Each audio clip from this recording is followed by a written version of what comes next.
রাসূলের সৌন্দর্যগুলা আমরা জাতির সামনে প্রেজেন্টেশন করতে পারি না, উপস্থাপন করতে পারি না। রাসূল যে কত সুন্দর ছিলেন, রাসূল যে বলছেন একজন পুরুষের সবচেয়ে সৌন্দর্য হচ্ছে তার দাড়ি, একজন পুরুষের পৌরুষত্ব প্রকাশ পায় তার দাড়ির মধ্যে। এই সমস্ত কথাগুলো আমরা জাতির সামনে তুলে ধরতে পারি, যার কারণে কি হয়েছে, এই পশ্চিমা এক অফিস বাস্তবায়ন করতেছে। মূলত এটা অফিস না, মানবাধিকার একটা অফিস না, বরং এটা নাম দিচ্ছে মানবাধিকার, যেটার মাধ্যমে মানবতা পরিপূর্ণ বিলুপ্ত করার একটা চক্রান্ত তারা করতেছে। আজকে দেখেন পশ্চিমা অফিস করার কিছুদিনের মাথায় পতিতাদেরকে কি করছে, 2 কোটি টাকা অনুদান দিচ্ছে। আর মাইলস্টোনের এরকম একটা দুর্ঘটনায় আমাদের প্রশাসন কি করতেছে, হাত পাততেছে যে আমাদের ফান্ডে টাকা নাই, আমাদেরকে কি দাও, টাকা দাও। আর পতিতাদেরকে কি করতেছে, স্বীকৃতি দিয়া তাদেরকে অনুদান দিতেছে। আর এর 1 মাসের মাথায় আমরা দেখলাম এডলফ খান, এক মানে কুরুচিপূর্ণ একজন পুরুষ, যাকে পুরুষ বলতে গেলে আমাদের লজ্জাবোধ হয়, এমন একটা পুরুষ যে বেশভূষা সবকিছু নারী, তাকে কি করছে, সুদর্শন পুরুষের কি দিতেছে, পুরস্কার দিতেছে। মানে এমন একটা সমাজে বসবাস করতেছে, মানে মাঝে মাঝে লজ্জা ঘরের মধ্যে ঢুকে যায়, নিজেকে নিজে পুরুষ হিসাবে পরিচয় দিতে লজ্জাবোধ করে।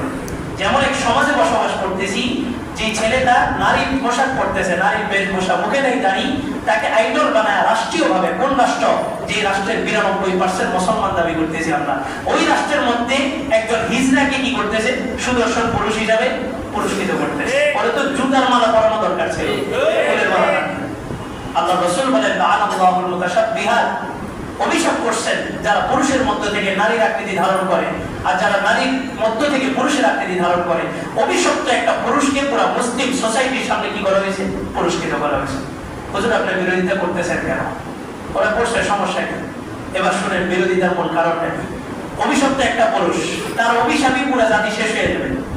এখন কি হইল, একজন যুবককে যখন সুদর্শন হিসাবে আইডল বানানো হইল, তখন প্রত্যেকটা যুবকের দিলের মধ্যে এই তামান্নাটা আসাটাই স্বাভাবিক যে আমিও একদিন না একদিন সুদর্শন পুরুষের মেডেল আমারও লাগবে, আমিও একদিন পুরস্কৃত হতে চাই। প্রত্যেকটা যুবকের মধ্যে এই তামান্নাটা আসবে না?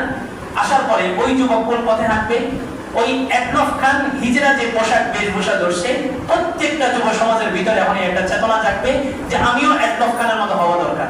অথচ আল্লাহ রাসূল বলছেন মুমিনের জন্য উত্তম আদর্শ কার মধ্যে আছে, রাসূলের মধ্যে। লাকাদ কানা লাকুম ফি রাসূলিল্লাহ উসওয়াতুন হাসানাহ, সর্বোত্তম আদর্শ, সর্বোত্তম চরিত্র আমাদের রাসূল।